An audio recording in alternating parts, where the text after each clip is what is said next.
दवर्ली पंचायत खेळामाळार खेळिल्ल्या क्वार्टर फायनलीत कुडतरी जिमखानाक 2-1 गोल फरकान वारका स्पोर्ट्स क्लबान हारायलो। स्पोर्टिंग क्लब दवर्लेनी फुटबॉल सर्त घडून हाडली।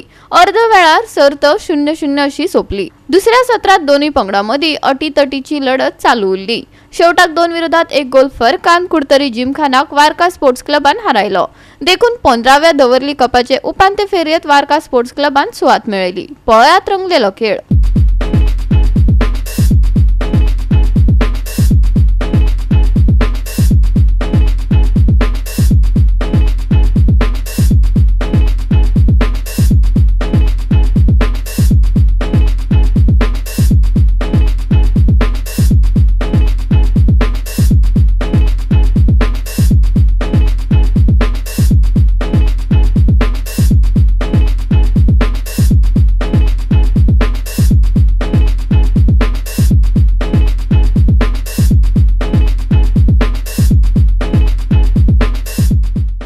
गोवा 365 खातीर संदीप तुयेकार, मनीषा जाधव आणि वैष्णवी साळगावकार।